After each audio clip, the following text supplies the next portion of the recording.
नमस्कार, चमकता भारत के इस खास बुलेटिन में आपका स्वागत है। मैं आपके साथ प्रियंका जायसवाल। तो चलिए नजर डालते हैं आज की मुख्य सुर्खियों पर। स्वास्थ्य मंत्री बन्ना गुप्ता अमरोहा स्थित भगवान अग्रसेन धाम के लिए रेल मार्ग से रवाना हुए। जमशेदपुर कदमा स्थित बाल्डविन स्कूल से निकाले गए शिक्षकों ने बकाये ग्रेजुएटी और आरएम अमाउंट की मांग को लेकर जिला शिक्षक अध्यक्ष से मुलाकात कर कार्यवाही की मांग की। अपनी विभिन्न मांगों को लेकर झारखंड राज्य अराजपत्ति कार्यालय में सिविल सर्जन कार्यालय में दिया धरना प्रदर्शन। उपायुक्त के माध्यम से प्रधानमंत्री को सौंपा ज्ञापन। अब खबरें विस्तार से। स्वास्थ्य मंत्री बन्ना गुप्ता अमरोहा स्थित भगवान अग्रसेन धाम के लिए रेल मार्ग से हुए रवाना। आपको बता दें, आज स्वास्थ्य मंत्री बन्ना गुप्ता अमरोहा स्थित भगवान अग्रसेन धाम के लिए रेल मार्ग से रवाना हुए। रवानगी से पहले मंत्री ने टाटा नगर रेलवे स्टेशन पर मीडिया कर्मियों से बात करते हुए कहा कि वह नए भगवान का शिलान्यास होना है, जिसमें लोकसभा अध्यक्ष बतौर मुख्य अतिथि के रूप में पहुंच रहे हैं। उन्हें भी विशिष्ट अतिथि के रूप में आमंत्रित किया गया है। उन्होंने बताया कि वे भगवान अग्रसेन महाराजा से झारखंड के सुख समृद्धि की कामना करेंगे और कोरोना महामारी से निजात दिलाने की दुआ मांगेंगे। रवानगी के पूर्व समाज के लोगों ने टाटानगर रेलवे स्टेशन पर मंत्री बन्ना गुप्ता का पुष्पगुच्छ देकर स्वागत किया। इस दौरान मंत्री सहपरिवार आम यात्रियों के तहत प्लेटफॉर्म पर ट्रेन की प्रतीक्षा करते नजर आए। जा रहे हैं अमरोहा। हमारे भगवान अग्रसेन महाराज के अमरोहा धाम में हमारे लोकसभा के अध्यक्ष ओम बिरला जी कार्यक्रम में मुख्य अतिथि की भूमिका में आ रहे हैं और कई एक विशिष्ट अतिथि भी हैं। उसी में मुझे भी विशिष्ट अतिथि में बुलाया है और हम महाराज अग्रसेन को प्रणाम करने जा रहे हैं, क्योंकि अग्रोहा हमारा धाम है और वहाँ एक भव्य मंदिर का भी उद्घाटन हो रहा है, शिलान्यास हो रहा है एक भव्य मंदिर का। उस मंदिर के शिलान्यास समारोह में हिस्सा लेने का अवसर मिल रहा है। इसके लिए मैं बहुत ही पूरी कमेटी को बहुत धन्यवाद देता हूं और जाने का सौभाग्य मिला है, इसके लिए बहुत आभारी हूँ। के सुख समृद्धि, स्वास्थ्य, कोरोना से मुक्त हो, समृद्धशील झारखंड हो, स्वस्थ झारखंड हो और हम सभी लोग प्रेम और विश्वास के साथ इस झारखंड में रहें, इसके लिए हम जरूर प्रार्थना करेंगे। कदमा स्थित बाल्डविन स्कूल से निकाले गए शिक्षकों ने बकाये ग्रेजुएटी और आरएमएस अमाउंट की मांग को लेकर जिला शिक्षक अध्यक्ष से मुलाकात कर कार्यवाही की मांग की। आपको बता दें, जमशेदपुर के कदमा स्थित बाल्डविन स्कूल से निकाले गए शिक्षकों ने अपने बकाये ग्रेजुएटी और आरएमएस अकाउंट की मांग को लेकर जिला शिक्षक अध्यक्ष से मुलाकात की, साथ ही इस पर त्वरित कार्रवाई की मांग उठाई। गौरतलब हो कि स्कूल के द्वारा पिछले वर्ष ही लगभग 30 शिक्षकों को स्कूल से निष्कासित कर दिया गया था और अब तक इन्हें इनका फाइनल नहीं दिया गया है। बीते वर्ष से ही इनके द्वारा बकाये ग्रेजुएटी अमाउंट और आरएम अकाउंट के लिए आंदोलन किया जा रहा है। प्रदेश इंटेक्स के उपाध्यक्ष राजकिशोर प्रसाद के द्वारा भी इनका समर्थन किया गया। इनके द्वारा अपनी मांग को लेकर जिला शिक्षक अध्यक्ष से मुलाकात की गई। इन्होंने कहा कि प्रत्येक महीने स्कूल प्रबंधन इन्हें रिटायरिंग अमाउंट दिए जाने के मांग पर 4 से 5 हजार रुपये वेतन के समय लेती थी और लगभग 8 से 10 लाख रुपए इस तरह से सभी शिक्षकों से लिए गए हैं और अब स्कूल प्रबंधन उन्हें देने से इनकार कर रही है। इन्होंने जिला शिक्षा अध्यक्ष से इस मामले से न्याय की गुहार लगाई है। बाल्डविन स्कूल प्रबंधन के द्वारा जो है 25 से 30 टीचर को काम से बैठा दिया गया है और जो भी टीचर 15 साल 10 साल 15 साल काम किए हैं, सभी टीचर को ना ग्रेजुएटी का पेमेंट किया जा रहा है और एक स्कीम के तहत आरए अमाउंट जो है उन लोग स्कूल वाला हर महीना 4000 5000 करके इन लोग से वापस लेता था टीचर लोग से। लेकिन अभी तक न उस आरए अमाउंट को बोला था कि इंटरेस्ट के साथ आप लोग को वापस करेंगे, आरए अमाउंट भी इन लोग का रिटर्निंग अमाउंट भी वापस नहीं कर रहा है। तो इसलिए हम लोग जो है डीएलसी साहब के यहाँ गए थे। डीएलसी साहब उस पर जो ग्रेजुटी के लिए वो छानबीन कर रहे हैं और उस पर जो है स्कूल प्रबंधन की तरफ से आए थे वकील ओम प्रकाश तिवारी, वो एग्री किए थे कि हम देंगे ग्रेजुटी, लेकिन उसके बाद जो है ग्रेजुटी जो है वो नहीं देने के लिए मुकर गए। अभी जो है हम लोग आए हैं डीएससी साहब के पास आए हैं, जिला शिक्षा अधीक्षक के यहाँ आए हैं और हम लोग चाहते हैं कि हम लोग को न्याय मिले और हम लोग का रिटर्निंग अमाउंट में जो पैसा लिया गया है टीचर लोग से, सारा अमाउंट इन लोग को वापस किया जाए। क्यों ऐसा स्कूल क्यों कर रहा है? लाखों कितने का अमाउंट होगा? इन लोग का जो है एक एक टीचर का जो है 5 से 10 लाख रुपए के बीच में एक एक टीचर का अमाउंट है और वो उसका हिसाब नहीं दे रहा है, न उन लोग पैसा दे रहा है। कुल कितने टीचर के अमाउंट बाकी है इस तरह का 25 से 30 टीचर का अमाउंट जो है पैसा बाकी है और वो जो है स्कूल प्रबंधन पैसा नहीं देना चाह रहे। ग्रेजुटी मनी और आरए अमाउंट जो हम रिटर्निंग अमाउंट स्कूल को देते थे उसके लिए हम लोग लड़ाई कर रहे हैं और ग्रेजुटी अमाउंट जो है अभी तक हम लोग को नहीं मिली है। स्कूल पहले बोला था कि दे देंगे लेकिन अभी और नहीं देंगे बोले। क्या बोल रही है आप लोग जब स्कूल में जा रहे थे? स्कूल में नहीं गए, हम लोग डीएलसी ऑफिस में बोले तो 30 अप्रैल को दे दिया जाएगा बोले थे, लेकिन उसके बाद फिर वकील आकर के बोले कि हम लोग नहीं देंगे। कितने टीचर हैं इस तरह के? इस तरह के 25 टीचर्स हैं। सभी जिन लोगों को बैठाया गया तुम लोग सबका हाँ, बाकी? अब बहुत टीचर्स को तो ऐसे ही बैठा दिया गया और कहा गया है कि आप लोग बैठो, स्कूल में आप लोगों को बुलाया जाएगा, लेकिन अभी तक बुलाया नहीं गया। अपनी विभिन्न मांगों को लेकर झारखंड राज्य अराजपत्ति कार्यालय में सिविल सर्जन कार्यालय में दिया धरना प्रदर्शन, उपायुक्त के माध्यम से प्रधानमंत्री को सौंपा ज्ञापन। आपको बता दें, आज झारखंड राज्य अराजपत्ति कार्यालय संघ के अपनी विभिन्न मांगों को लेकर खास महल स्थित सिविल सर्जन कार्यालय में धरना प्रदर्शन किया और उपायुक्त के माध्यम से प्रधानमंत्री को एक ज्ञापन सौंपा। मामले के बारे में जानकारी देते हुए प्रमंडलीय मंत्री रविंद्रनाथ ठाकुर ने बताया कि कोरोना काल के दौरान उनके कई कर्मचारी कोरोना मरीज को सेवा देते संक्रमित हुए, बावजूद इसके सरकार उन्हें प्रोत्साहित करने के बजाय उन्हें नौकरी से निकाल दिया है। उन्होंने अपनी महत्वपूर्ण मांग रखी जो निम्नलिखित है। सभी कर्मचारियों को तुरंत वैक्सीन लगाई जाए, स्वास्थ्य को मौलिक अधिकार के सम्मानित किया जाए, कोरोना संक्रमण से मृत्यु होने पर 50 लाख मुआवजा तथा आश्रित को लेकर नौकरी की व्यवस्था, जनवरी 2020 से रोके गए डीए एलटीसी को फिर से बढ़ाया जाए एवं बकाया राशि यथाशीघ्र दिया जाए। 15 जुलाई है और अखिल भारतीय राज्य सरकारी कर्मचारी महासंघ के आह्वान पर हम लोग पूरे देश के हरेक जिला मुख्यालय में और हरेक कार्यालय के समक्ष हम लोग ये प्रतिवाद दिवस मना रहे हैं। सरकार के नीतियों के खिलाफ, सरकार के उन नीतियों के खिलाफ जो कर्मचारी विरोधी हैं, जो मजदूर विरोधी हैं, जो आम जनता का विरोधी है, उसके खिलाफ हम ये प्रतिवाद दिवस मना रहे हैं। जैसे हम कर्मचारियों को, आपने देखा होगा पिछले जनवरी 2020 से हमारा डीए रोक दिया गया था, उसको एरियर के सहित हमको भुगतान किया जाए। जितने भी एनपीएस के कर्मी हैं जो नए पेंशन स्कीम के, उनको फिर से पुराने पेंशन स्कीम में लौटाया जाए। अनुबंध के कर्मियों को, चाहे वो एनआरएचएम के तहत हो, एनयूएचएम के तहत हो, एनएचएम के तहत हो, उनकी नियमित बहाली हो। श्रम कानूनों में जो मालिक पक्षीय परिवर्तन किए गए हैं, बदलाव किए गए हैं, उनको वापस किया जाए। इस तरह से जितने भी हमारे डिमांड है, सार्वजनिक वितरण प्रणाली को दुरुस्त किया जाए। तो इन सभी मांगों को लेकर के हम आज ज्ञापन सौंपने जा रहे हैं माननीय प्रधानमंत्री और माननीय मुख्यमंत्री के नाम से, उपायुक्त महोदय के माध्यम से। अपना ज़्यादा परिचय बताओ। रविंद्रनाथ ठाकुर, प्रमंडलीय मंत्री, अराजपत्रित कर्मचारी महासंघ। शहर को प्रदूषण मुक्त बनाने को लेकर 6 महीने के अंदर शहर से सभी डीजल ऑटो को किया जाएगा निष्कासित। आपको बता दें, शहर को प्रदूषण मुक्त बनाने को लेकर 6 महीने के अंदर शहर से सभी डीजल ऑटो को निष्कासित कर दिया जाएगा। डीजल ऑटो के जगह पर सीएनजी ऑटो रिक्शा को ही परमिट जारी होगा और जो भी डीजल ऑटो रिक्शा वाले हैं उन्हें अपने ऑटो रिक्शा को एक्सचेंज कर सीएनजी ऑटो रिक्शा भी लेने सकेंगे, जिससे सरकार से राजस्व भी विभाग को प्रदान होगा और पर्यावरण भी सुरक्षित रहेगा।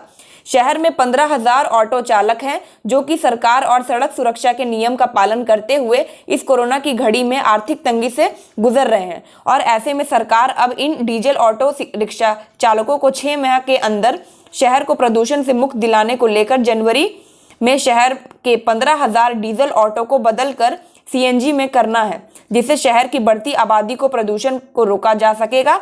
इसको लेकर सरकार ने इन डीजल ऑटो चालकों को एक अवसर भी दिया है कि अगर सीएनजी ऑटो लेने के लिए अपने डीजल ऑटो को एक्सचेंज भी कर सकते हैं, जिससे इन एक बेनिफिट होगा कि डीजल ऑटो के जो दाम पर ऑटो चालकों को इंस्टॉलमेंट में सीएनजी ऑटो मिल जाएगा। इस दौरान जमशेदपुर के जिला परिवहन कार्यालय में रोड ट्रांसफर अथॉरिटी जिला परिवहन पदाधिकारी द्वारा ऑटो एसोसिएशन ने जमशेदपुर में सीएनजी ऑटो परिचालन को लेकर एक महत्वपूर्ण बैठक की, जिसमें जिला परिवहन पदाधिकारी दिनेश रंजन द्वारा ऑटो एसोसिएशन के प्रतिनिधियों को स्पष्ट निर्देश दिया गया कि आने वाले 6 महीनों में सभी डीजल ऑटो को सीएनजी में बदलना सुनिश्चित करेंगे। उन्होंने कहा कि जिले में अब डीजल ऑटो का रजिस्ट्रेशन कार्य बंद किया जाएगा। ऐसे में जनसाधन को भी सूचित किया जाता है कि वे शहरी क्षेत्र में परिचालन हेतु डीजल ऑटो की खरीदारी नहीं करें। हर पर तो असर पड़ेगा, लेकिन डीजल ऑटो पूर्ण रूप से अभी बंद नहीं होगा। जैसा हम लोगों ने बातचीत किया है, एक्सटेंशन फिर इसमें होगा। टेम्पो चालकों को इसके लिए जागरूक किया जा रहा है, जो कि शहर में जो प्रदूषण का जो बहुत ज़्यादा डीजल ऑटो से जो प्रदूषण हो रहा है, उस पर सब कोई मिलजुल के हम लोग इसको नियंत्रित करने का प्रयास करें। इसीलिए पहले स्टेप में 6 महीने का समय दिया गया है। इस बीच में जो नया गाड़ियाँ लेना चाहते हैं वो सीएनजी ही ले या इलेक्ट्रॉनिक्स गाड़ी ले, इस बीच में मतलब डीजल ऑटो का परचेज नहीं करें। कितना ऑटो प्रभावित होगा अगर होता है तो? नहीं, इससे तो जो गरीब वर्ग के टेम्पो चालक हैं उनको परेशानी होगी, बहुत ज़्यादा परेशानी होगी उनको। कितना ऑटो है जमशेदपुर में डीजल? करीब 14,000 ऑटो चल रहे हैं। 14,000 ऑटो चल रहे हैं। ये आप लोगों को मालूम ही होगा कि डीजल ऑटोज़ को सिटी एरिया में जो है परमिट नहीं दिया जा रहा है। माननीय हाईकोर्ट के आदेश से जो है 2011 से ही ये बंद है। परमिट जो है आरटीए सेक्रेटरी देते हैं और सिटी एरिया में ये बंद है। तो माननीय हाईकोर्ट ने आदेश दिया था कि सीएनजी का परिचालन सिटी एरिया में हो, इसके लिए सीएनजी ऑटोज़ को परमिट दिया जाए। तो ये आदेश पहले से था, बट हम लोगों ने अब धीरे धीरे इसमें जो है इम्प्लीमेंट करने की कोशिश कर रहे हैं। हम लोग 6 महीना में हमने स्ट्रेटजिकली जो है स्टेप वाइज जो है हम लोग इसमें स्टेप लेंगे कि जितने भी ऑटोज़ हैं सभी को या तो उनको कन्वर्ट कराएंगे सीएनजी में, या तो फिर उनको जो है एक्सचेंज ऑफ़र के तहत उसको एक्सचेंज करा के नया ऑटोज़ दिलाएंगे उनको। और 6 महीना में हम लोग कोशिश कर रहे हैं कि सारे ऑटोज़ को जो है सीएनजी में कन्वर्ट करके एक जो एनजीटी का जो आदेश है उसको पूर्णतः हम लोग लागू करें। कितना ऑटो पे असर पड़ेगा सीधे? लगभग 15,000 ऑटोज़ हैं यहाँ पे सिटी एरिया में। क्या लगता है सर, इस लॉकडाउन में लोग कर पाएंगे? देखिए, अगर पुराना ऑटो भी है आपके पास डीजल ऑटो, अगर उसको आप एक्सचेंज में जाते हैं 40, 50, 60 हज़ार रुपये आपको मिल जाएगा उससे, तो उसका डाउन पेमेंट हो जाएगा। उसके बाद इंस्टॉलमेंट जो लगना है वो लगेगा। तो फिर एक नया हम लोग जो है ये कर सकते हैं कि अभी परमिट तो मिल नहीं रहा है, विदाउट परमिट वो इलीगल चल रहे हैं, लेकिन अगर वो एक्सचेंज कर लेते हैं और सीएनजी ऑटो ले लेते हैं तो उनको परमिट भी मिल जाएगा। तो एक तरह से वो इलीगल नहीं रहेंगे, लीगल भी हो जाएंगे। राजस्व का कोई लाभ होगा? राजस्व का देखिए, राजस्व तो जुड़ा ही हुआ है। परमिट लेंगे तो उनको आरटीए सेक्रेटरी के पास जो राजस्व वो देना पड़ेगा, प्लस नया जो डीजल ऑटो के बाद जो सीएनजी ऑटोज़ का जो सेल होगा तो रजिस्ट्रेशन भी बढ़ेगा। ऑब्वियस है कि राजस्व का भी लाभ होगा, बट पर्यावरण को देखते हुए ये निर्णय लिया गया है। रंगदारी मांगे जाने तथा थाना द्वारा कार्यवाही न किए जाने के कारण महिला पहुंची एसएसपी कार्यालय। आपको बता दें, आज नामदा बस्ती स्थित आजाद नगर निवासी वीना सिंह अपने बर्मा माइंस भक्ति नगर स्थित जमीन में घर बनाने के दौरान रंगदारी माने जाने के मामले को लेकर एसपी कार्यालय पहुंची। वीना सिंह ने बताया कि जब वे अपनी जमीन पर घर बनाने जा रही थी तो कुछ भूमि माफिया द्वारा उनसे 1 लाख रुपए की रंगदारी मांगी गई। जब उन्होंने रंगदारी देने से असमर्थता जताई तो उन्हें जान से मारने की धमकी दी गई। इसकी सूचना उन्हें बर्मा माइंस थाना को दी, जिसके बावजूद उन लोगों पर कोई कार्रवाई नहीं की गई। इसके लेकर आज वे एसपी से मिल न्याय की गुहार लगाई। क्या मामला बताइए? ये मेरा जमीन है भक्ति नगर में, उसी के ऊपर थोड़ा जोर बोलिए। लोग मांग रहे हैं, तो उसी के ऊपर केस किए हुए हैं। 16/5 को ही केस हुआ है बर्मा माइंस थाना से, लेकिन उन लोगों का अरेस्टिंग नहीं हो रहा है। इसी के लिए हम आए थे यहाँ पे एसपी साहब से मिलने के लिए। कौन लोग रंगदारी मांग रहा है? वहाँ पे है राज राज सिन्हा है, राम माडी है, राजेंद्र पात्रो है और एक विकास है। क्या ज़मीन का मामला क्या है? हम 30/60 मेरा ज़मीन है, वो हम चांद बाबा से लिए थे, आज नहीं 2015 में। जब बनाने वहाँ पे गए हैं तो वो लोग बोल रहा है क्या कि नहीं यहाँ पे शौचालय और समुदाय भवन पास किया हुआ है। फिर हम वो भी पेपर जाके ले आए हैं, वो भी पेपर है क्या कि उसमें कुछ भी पास नहीं है। तब वो लोग बोलते हैं क्या कि नहीं 1 लाख रुपया दीजिए तब घर बनाने देंगे, नहीं तो नहीं बनाने देंगे। 1 लाख रुपये तो हम नहीं दे सकते, मेरे पास कहाँ से आएगा। फिर हम सबसे बात किए, राजी से जाके बात की कि देखिए सर वो लोग मेरे को परेशान कर रहा। फिर राजी थाना में बोले नहीं, वो लोग को अरेस्ट करवाइए, वो लोगों के ऊपर केस कीजिए। हम भी लिख के दिए लेटर, उसके बाद वो केस कर दिए हैं, लेकिन अभी तक वो लोगों के ऊपर अरेस्ट नहीं हुआ। वो लोग बार बार धमकी देते हैं, अगर केस नहीं उठाइएगा तो जान से मार देंगे, ये वो पूरा आए दिन करते रहते हैं। 19 को लोग मीटिंग करवाए थे, दुर्गा राव और कमल है, ये लोग सब मेरे को बुलवा के बोले थे कि नहीं आप केस उठा लीजिए, घर बनाने दे देंगे। हम बोले भैया पहले मेरा घर बनवा दीजिए, उसके बाद हम केस उठा लेंगे। हम केस नहीं उठाए, साइन नहीं किए। वहाँ से आए 20 को मेरा एक्सीडेंट भी हुआ, फिर भी हम कुछ नहीं बोले कि चलो भाई हो सकता है संजोग होगी। अभी भी वो लोग रोज़ धमकी देते हैं, बोलते हैं कि अभी तो बच गई है, अब तो जान से जाएगी। धमकी कौन कौन देता है? फ़ोन में वही अभी तो मेरे को ये बोले थे, दुर्गा राव कमल लोग बोल रहे थे कि केस उठा लीजिए, आके मिल लीजिए वो लोग से, नहीं तो घर बनाने नहीं मिलेगा। और ऐसे केस बहुत सारा सबके पास में रहता है, केस करने से क्या हो जाएगा, कोई नहीं होगा, तुमसे ज़्यादा पेड़ भी यहाँ पे सबका है। ऐसी धमकी पूरा खुलेआम दे रहे हैं। हम सबके पास गए, राजी के पास में गए, राजी तो पूरा आश्वासन दिए, बेचारा बहुत सपोर्ट भी किए। एसपी साहब को बोले करने के लिए, एसपी साहब को भी बोले, एसपी साहब के पास गए हैं, गोलमुड़ी एसएसपी जो हैं उनके पास में गए हैं, सबके पास में जा के थक गए। अब मेरे को कोई रास्ता नहीं दिख रहा। अब तो लगता है क्या कि नहीं, अगर नहीं ये लोग कुछ होगा तो फिर वहाँ पे मरने के सिवा और कोई रास्ता नहीं है। अभी आप कहाँ हैं? अभी हम आनंद नगर में भक्ति। अभी आप आए कहाँ? एसपी साहब के पास में, एसएसपी के साहब के पास। एसपी से मिले? जी मिले। क्या बोले? बोले हैं कि ये लेटर जो जिसके ऊपर केस है उसको अरेस्ट करवाया जाए सर। वो लोग बार बार धमकी दे रहा, परेशान कर रहा। मेरी बच्ची, एक बेटा है एक बेटी है, उन लोगों को भी धमकी देता, अगर कुछ कहीं हो जाएगा तो सर हम क्या करेंगे। तो सर बोले ठीक है हम देखते हैं। पूरा परिचय बताइए। मेरा नाम बीना सिंह है, मेरे पति का नाम रतन सिंह है। हम आनंद नगर में रहते हैं। कहाँ रहते हैं? आनंद नगर में रहते हैं। आनंद नगर कहाँ पास? आनंद नगर इस्कॉन मंदिर है, उसी के बगल में रहते हैं। अभी तो घर ले लिए, जहाँ पे मेरा ज़मीन है वहाँ पे घर ले लिए हम, तो वहाँ पे जाके भाड़ा में लेते हैं। अभी आप रेंट में रह रहे हैं? हाँ, हम यहाँ भी रेंट में ही थे, तो वहाँ पे जाके रहते हैं। यही आप लोग से चाहते हैं क्या कि मेरे को न्याय मिला जाए। सब जगह जा रहा है, न्याय तो कहीं नहीं हो रहा। जेएमएम और कांग्रेस नेताओं ने ठेकेदार द्वारा लगाए गए आरोपों के विरोध में उपायुक्त को सौंपा ज्ञापन। आपको बता दें, आज मानगो नगर निगम में कांग्रेस और जेएमएम नेताओं ने जमशेदपुर उपायुक्त से मिल जहावर नगर रोड नंबर 14 में बन रहे सड़क और नाली निर्माण में अनियमितता को लेकर ठेकेदार के खिलाफ जांच की मांग की। ज्ञात हो कि विगत दिनों जहावर नगर रोड नंबर 14 में निर्माणाधीन सड़क में गड़बड़ी की सूचना मिली थी, जिसे लेकर आज उन्होंने यह ज्ञापन सौंपा। मौके पर मौजूद झारखंड युवा मोर्चा के केंद्रीय अध्यक्ष अकरम खान के अनुसार सड़क निर्माण में उपयोग किए गए सामानों को गुणवत्ता काफी निम्न स्तर की है, जिसमें सड़क कुछ ही दिनों में टूट जाएगी। उनका कहना था कि संबंधित संवेदक के खिलाफ मुख्यमंत्री के पास भी शिकायत की जाएगी, इसलिए उन्होंने आज उपायुक्त से मिल मामले की जांच की मांग की। उनका कहना था कि नाली की गुणवत्ता को लेकर जब लोगों ने उनसे शिकायत की तो ठेकेदार ने अपने गुंडों के माध्यम से डरा धमकाकर चुप कराने का प्रयास कर रहे हैं। इन्हीं सब वजह को लेकर आज वे लोग उपायुक्त से मिल दोषियों पर कार्रवाई की मांग की। ये हम लोग आए हैं झारखंड युवा मोर्चा के जिला अध्यक्ष मोहन राय जी के नेतृत्व में उपायुक्त महोदय से हम लोग मिलने आए हैं कि मानगो में नगर विकास एवं आवास विभाग द्वारा जो भी कार्य किए जा रहे हैं उसमें घोर अनियमितता बरती जा रही है ठेकेदारों के द्वारा।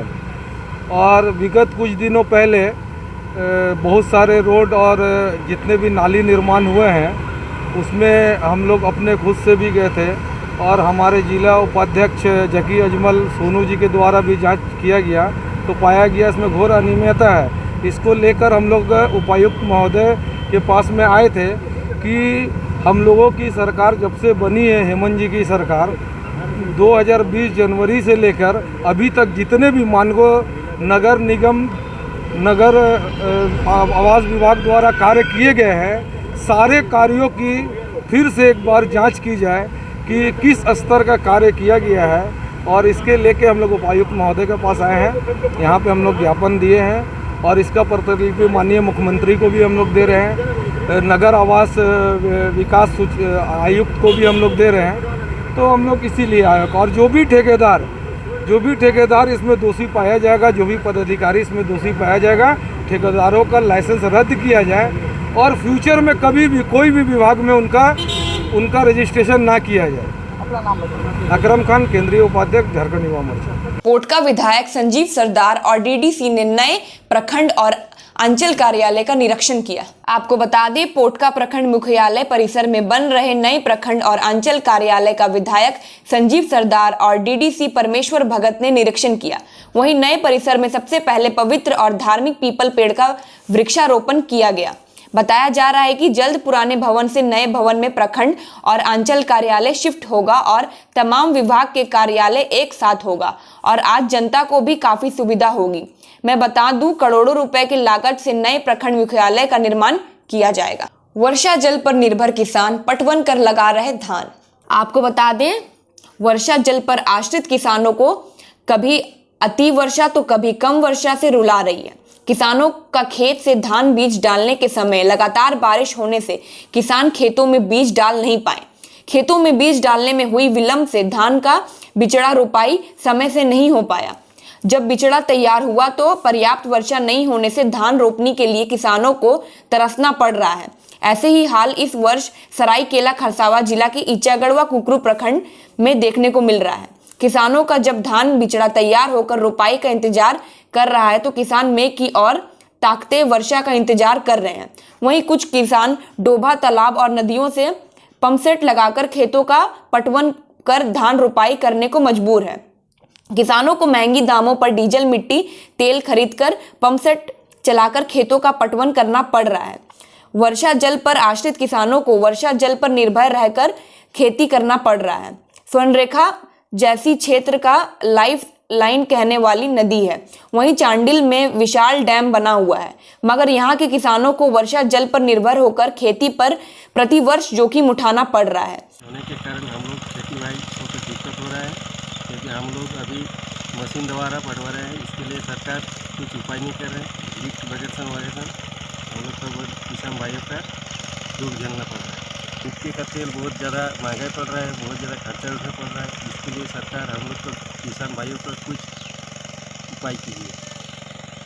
अब मेरा परिचय महतो गुरु प्रखंड से गाँव सपारू पंचायत खिरोली। अस्पताल के छत का प्लास्टर गिरा, सैया हुई चोटिल। आपको बता दें, चांडिल प्रखंड क्षेत्र के NH 33 सड़क के किनारे स्थित चोलीबासा प्राथमिक स्वास्थ्य केंद्र के छत का प्लास्टर गिरने से जयंती महतो नामक सहिया घायल हो गई। घटना गुरुवार दोपहर की है। सहिया जयंती महतो अपना ब्लड प्रेशर जांच करवा रही थी। इतने में अचानक छत का प्लास्टर गिरा व सहिया जयंती महतो के सिर व हाथ पर चोट लगी। कुछ देर के लिए स्वास्थ्य कर्मियों ने अफरा तफरी का माहौल रहा। मालूम हो कि चाईबासा स्वास्थ्य केंद्र भवन कई वर्षों से पूरी तरह क्षतिग्रस्त हुआ है, लेकिन जन हथेली पर रखकर स्वास्थ्य कर्मी मरीजों का इलाज कर रहे हैं। जर्जर अस्पताल भवन के बारे में स्थानीय जनप्रतिनिधियों के द्वारा विभाग से कई बार शिकायत की गई है। बताया चले कि पिछले एक सप्ताह पहले स्थानीय सांसद संजय सेठ चोलीबासा अस्पताल का निरीक्षण कर चुके हैं एवं स्थानीय विधायक और राज्य के स्वास्थ्य मंत्री बन्ना गुप्ता भी चोलीबासा प्राथमिक स्वास्थ्य केंद्र का बीते साल निरीक्षण के क्रम में जर्जर अस्पताल भवन को देख चुके हैं। स्वास्थ्य मंत्री द्वारा जर्जर अस्पताल भवन देख जल्द ही मरम्मत करवाने का भी आश्वासन दे दिया था। हालांकि विभाग द्वारा अस्पताल भवन की अब तक मरम्मत नहीं करवाने से स्वास्थ्य मंत्री का आश्वासन ढाक के 3 पात साबित हुआ। बहरहाल चोलीबासा अस्पताल भवन जर्जर होने से स्वास्थ्य कर्मी डर के साए में रहने पर विवश है। ये हम लोग का चोलीबासा अस्पताल है। आज यहाँ पे एक हादसा हुआ है। छत का प्लास्टर का एक बड़ा सा हिस्सा टूट के एगो यहाँ का जो सैया है वो अपना ब्लड प्रेशर का चेक करवा रही थी, उसका ऊपर में गिर गया। उसका हाथ यहाँ कट गया है, सर में भी चोट लगा है। गनीमत हो कि पूरा हिस्सा सर में नहीं गिरा और अंदर में जो और भी स्टाफ था किसी के सर में नहीं गिरा। सर में गिरने से सीधा डेथ हो जाएगा, इतना बड़ा हिस्सा गिरा। आज इस अस्पताल को हम लोग सांसद महोदय को यहाँ बुला के सब कुछ दिखाए हैं, विधायक मैडम को सब कुछ दिखाए हैं, यहाँ तक कि मंत्री बन्ना गुप्ता भी आके यहाँ पर सब कुछ देख के गए हैं। आज उन लोग का देख के कम से कम 1 साल, 1.5 साल, 2 साल हो गया, लेकिन कोई असर नहीं हुआ। ना रिपेयरिंग हुआ, ना कोई 2 कमरा के एक तो भवन बना। एगो डॉक्टर आया था, उसको भी ले गया जमशेदपुर। और देखिए अभी हालत ये हुआ कि बरामदा में इलाज करना पड़ रहा है। इधर देखिए यहाँ बाहर में कुर्सी में दवा लेके यहाँ पर इलाज करना पड़ रहा है। ये हम लोग का स्वास्थ्य व्यवस्था का हाल है चांडिल अनुमंडल में। किसी को कोई मतलब नहीं है। यहाँ स्टाफ मरे तो मरे, लेकिन उसको ड्यूटी करना पड़ेगा। मरीज मरे तो मरे, उसको तो यहीं आना पड़ेगा, कोई दूसरा उपाय नहीं है। ये हालात बदलना चाहिए। जनता टैक्स देता है, ऐसा नहीं है कि अस्पताल सरकार पेड़ से पैसा तोड़कर अस्पताल चला रहा है। जनता जो टैक्स देता है उसके बदले में उसको सुविधा मिलना चाहिए। तो इस तरह से अगर होगा तो कैसे हम लोग के यहाँ का आदमी जिंदा रहेगा। मेरा नाम गुरुचरण साहब है, चावलीवासा पंचायत समिति सदस्य चावलीवासा। चलते चलते एक नजर अब तक की सुर्खियों पर। स्वास्थ्य मंत्री बन्ना गुप्ता अमरोहा स्थित भगवान अग्रसेन धाम के लिए रेल मार्ग से रवाना हुए।